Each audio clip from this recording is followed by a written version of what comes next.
Hello and welcome back to the next jog vlogs for the UK's changing landscapes topic. This is the first session which is going to be looking at river landscapes and change. So we've just completed the coastal landscapes and change, and this is now the river landscapes and change section. I will just pre-warn you, and I'll mention it in class before you do any exams or anything like that. There is a third type of landscape that the exam board offer us as a choice to study, but you don't have to do all three. The third choice is glaciated landscapes. We don't do glaciated landscapes, so you don't answer the section on glaciated landscapes. We do coasts and rivers after the initial general UK landscape stuff about like geology and that. The reason we do coasts and rivers is because actually we're trying to save you a bit of time. We're saving you time because there's a lot of stuff that we know from coasts that also applies to rivers. So the types of erosion that we saw in rivers, hydraulic action, abrasion, attrition and solution, are also the four main types of erosion in rivers. It's just that it's the river doing it rather than the waves doing it. The types of transportation in the river channel itself, again, traction, saltation, suspension, solution, the same as coasts. With coasts you just have to add longshore drift. There are differences between the two topics, and when it comes to erosion, there's something that I'll talk to you about with regards to vertical erosion and lateral erosion that occurs in rivers, which isn't relevant when it comes to looking at coasts, but I'll explain that when we get to it. But just so you're aware, the exam itself, this topic will have a third section on, a fourth section on glaciated landscapes, which you do not answer.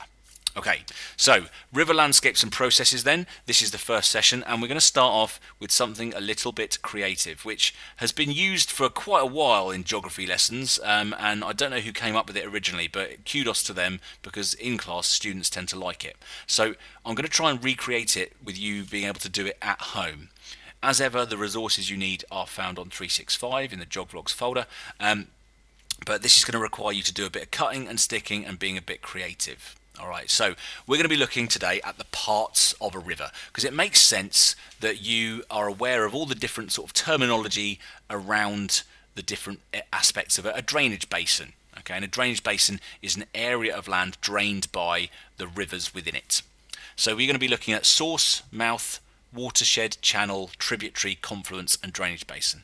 It might sound a bit all Greek to you, but if you are someone that's keen on doing things like flashcards, there's always marks reserved for, in the start of each topic for like small, simple, basic answers, maybe multiple choice type questions, where things like knowing key terms and definitions will serve you very well, because a lot of those questions are definition type questions.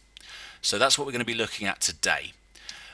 Now I've got some dingbats to help you out a little bit, which is just really to do with the section I've talked about. So if you've written down the title, try not to cheat, try and work it out from what you can see. Okay, this dingbat is drainage basin. That's Dr. Dre, someone with an itch, that's a bass guitar, and that's a Holiday Inn. So drain, itch, bass, in. Sorry, it's not great. This one should be easy. Okay, it is mouth, and the mouth of a river is where it meets the sea. This is a source, spelt differently, but the source of a river is where a river begins. This one is a watershed, and the watershed is an area of high land around a river's drainage basin. So everything that falls within the watershed is effectively will make its way eventually out to sea at the river's mouth. Okay, this one is tributary, so that's John Terry, and that's a tribute band, so tributary. A tributary or tributary is a river that joins the main river within a drainage basin system, because there's never just one river in a drainage basin. Now this diagram is not a dingbat. This is actually really cool. I say really cool. If you're a geographer, it's cool. This is the UK, and I'm sure you can recognise the overall shape, or it's Great Britain, sorry. And the shape of Great Britain has been superimposed to show you the different drainage basins that cover the United Kingdom. And they've colour-coded it. So what we've got here, and I'll focus on this one because this is where this is the one that we fall within. This little blue drainage basin over here is the drainage basin area, or a catchment, the river catchment for the River Yare. Okay, Y-A-R-E. And the River Yare, so called the River Yare because, well, I don't know why it's called the River Yare, but the place that the River Yare comes out at the sea, or the mouth of the River Yare, is a place called Great Yarmouth. And if you take the word Great Yarmouth, what you find is it's the Great Yare mouth. And the mouth of the River Yare, where it meets the sea, is where Great Yarmouth is, unsurprisingly. Now, that's not always the case. It's nice and useful when it does happen like that. But, for example, Weymouth is actually the place where the River Wey enters the sea in the English Channel down here.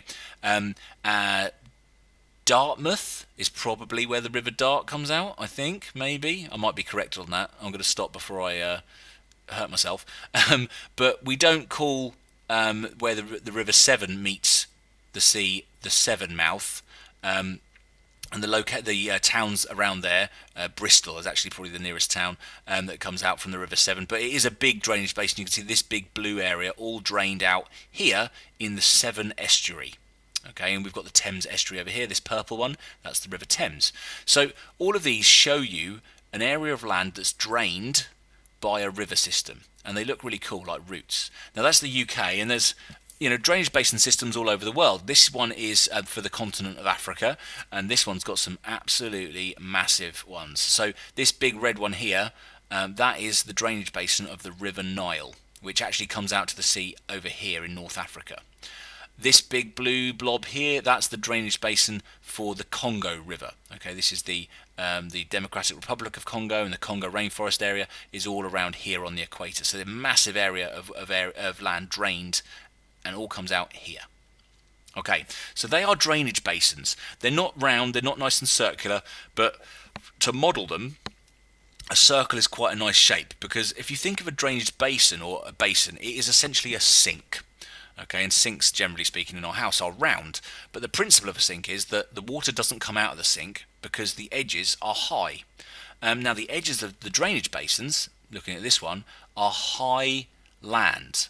It doesn't mean that it's mountainous. It doesn't have to be. It just has to be higher than anything else around it. So, going back to our Yarmouth one, our Great Yare mouth, the River Yare catchment, Norfolk is not known for its mountains. In fact, it's got none. But it does have higher ground, and that higher ground provides all you need for there to be a drainage basin, because the force that helps move rivers is not the wind. That controls waves on the sea.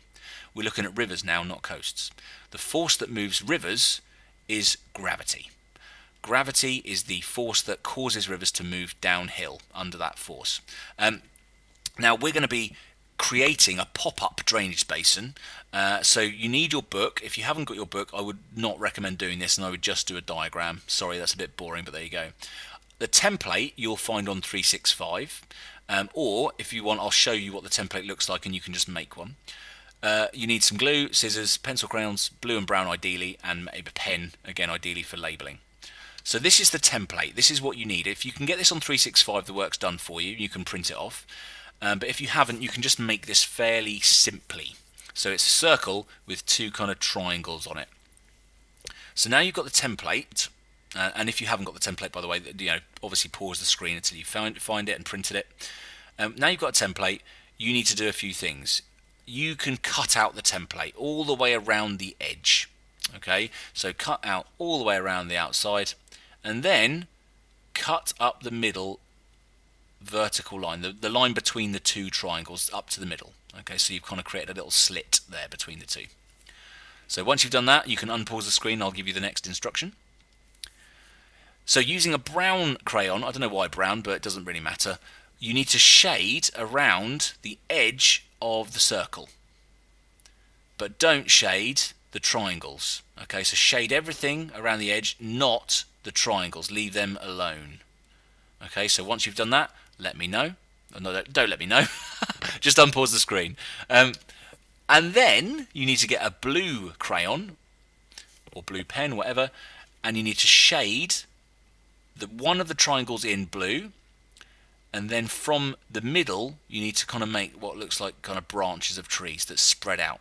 Okay, and some of you might be knowing where we're going with this now. So you've got a blue triangle, and then you've got these branches spreading out. Okay, once you've done that, unpause the screen, and then you can carry on with the next step, which does get a bit trickier. Alright, now you need to label it, and the reason we're labeling it now rather than before, we haven't finished it yet, but we're labeling it first because it's a bit of a pain to try and label once you've stuck it in, because labeling something that pops up is not easy to do. So things you need to label are all there. Number 7, and I'm just going to draw your attention to that, is drainage basin. This whole thing is a drainage basin. So number 7 you won't necessarily need to label on the diagram. I would use number 7 as a title for your little pop-up diagram. But number 1, 2, 3, 4, 5 and 6 all appear on the diagram, on the thing you've just created. Okay, so I would not just label it, I would also do with a number around the outside of where you're going to stick this, which is going to be in the middle page of a double page in your book, and it has to be that way because otherwise it doesn't pop up. Then I would like you to label these things. So the watershed is the area of high land forming the edge of a river basin. That's a key term, that's the definition, you need it. Okay, that's the brown bit. Number 2, the source, where a river begins. Again, label number 2 and put it where any river begins. That's a number 2, that's a number 2, and I know number 2 means poo as well, so we're just talking about source, not poo. You knew that, I didn't need to say it. Number 2, all those things, number 2, and then label around in your book where you're going to stick this, 2 equals source, where a river begins. Number 3 is the mouth, so where the river meets the sea. Number 3 is here. Okay, the very widest part of the blue triangle near the edge. That's going to be your mouth of your drainage basin. Number 4, and you can put several number 4s on here, is a confluence. So a confluence is the point at which 2 rivers meet. So every time one of these branches joins another river, that is a confluence. So you can put number 4s at the exact point that rivers are meeting. Number 5s, okay, and again there's a few of these, is a tributary. So any small river or stream that joins a larger river or the main river. So again, every single one of these lines is a tributary to the main river channel. They all go into the main river channel. Now if I could give you an example again close to home, if we imagine down here's Great Yarmouth, so the mouth of the River Yare, and this was the River Yare, or this big blue triangle, which gets wider as it goes down towards the sea, because that's true as well. There are other rivers that flow into the River Yare. So for example, the River Wensum, which flows through Norwich, isn't the one that goes all the way to the sea. It's a big-ish river, but it actually flows into the River Yare. And the River Wensum, if you follow it back up path, its pathway kind of to where it starts, actually has another tributary joining that, which goes through Swannington. It's called the Swannington Beck. So if you imagine the Swannington Beck, that's a tributary, and it joins the Wensum, which is another tributary, which joins the Yare, which eventually goes out to sea at Yarmouth.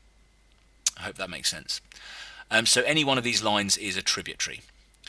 And number 6, the last one, is the channel, so where the river flows. I would put like a little line going across maybe the blue triangle with a label for number 6, showing that that's the channel. Okay. Now remember, you don't just need the numbers, you need the definitions too, so make sure in your book somewhere you've written these definitions, hopefully around a kind of a double page spread, leaving space in the middle, because it's the crease we need in the middle of your double page to help make this pop up. Okay, and I'm going to explain now how to do that. So pause the screen, make sure you've got all your labels, all your definitions written down properly, and then when you've done that, you can unpause the screen and I'll get you to the hard bit of the pop-up basin. Okay, so listen really carefully. You need to glue the blank triangle really well.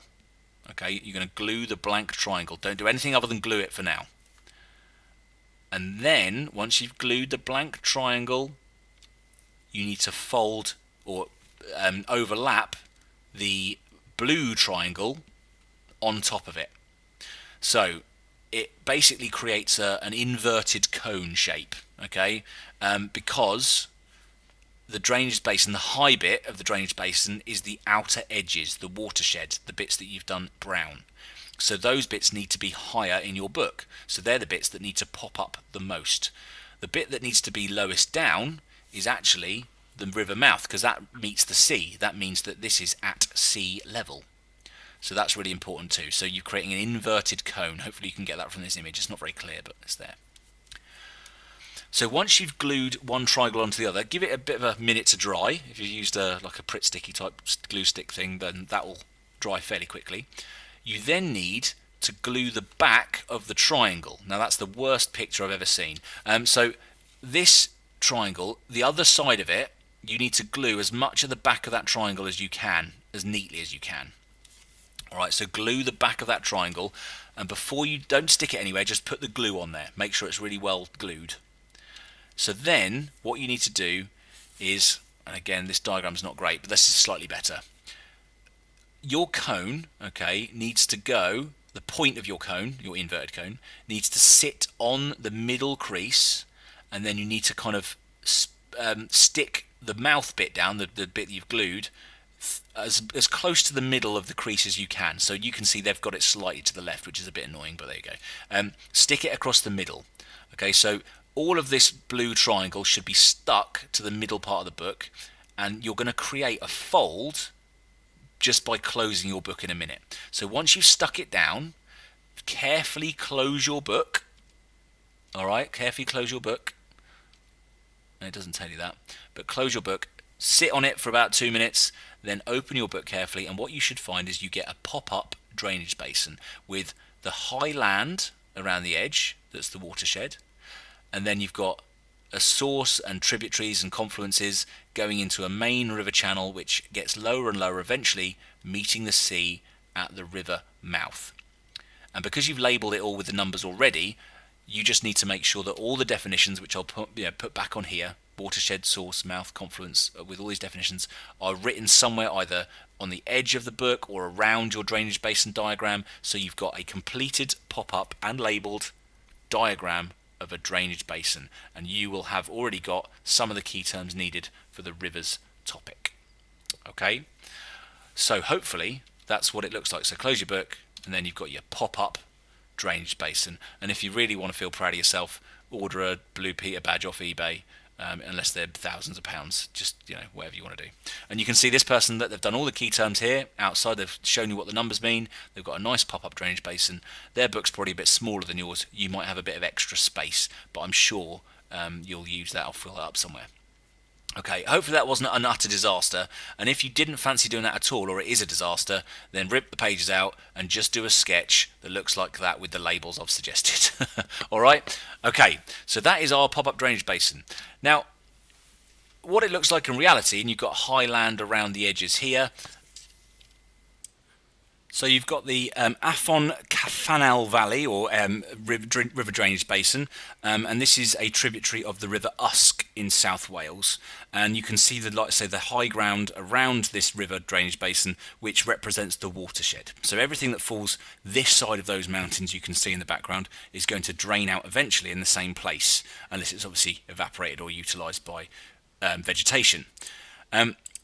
This is the confluence of two rivers. You can see there is one river coming in here and another river coming in here, or it might be actually coming down here spreading, but it's more likely that this is the river and it goes downstream that way.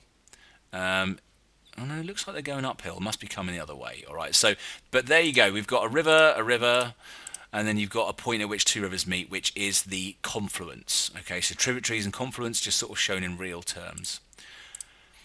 And this is kind of a very simplified Ordnance Survey style map. Okay, so again, this would represent parts of a drainage basin which you should be able to recognise from OS map skills as well, which we looked at a couple of lessons ago actually for the coasts topic. So you've got a tributary here. You can see it's a blue line that joins what clearly is the main river. The reason we know this is a main river is because it goes out to the sea. So this place might be, I don't know, somewhere mouth. You've also got the source. Okay, so again you can see as the river starts, it's going to start up high here. Any one of these starting points is the source of either a tributary or another little river. You have the confluence, so there's lots of them. There's one there, two rivers meet, another one there, another one there, another one there, another one there, and another one there. They're all confluences. Although we can't see it on this Ordnance Survey map, you would be able to if it had contour lines drawn on there. But this has been simplified a bit too much. But what we do know is that there has to be a watershed somewhere along here, because there is another river here which drains out in a different place. So effectively, this watershed has to be here, because otherwise the water like dripping here wouldn't drain out in another zone. So this is a whole new drainage basin here. And the mouth, again, there's two mouths there, one where this river meets the sea, another one where this river meets the sea. And finally, the catchment. The catchment area is basically anything inside the watershed. So any water that goes into that area will drain out of the same river system.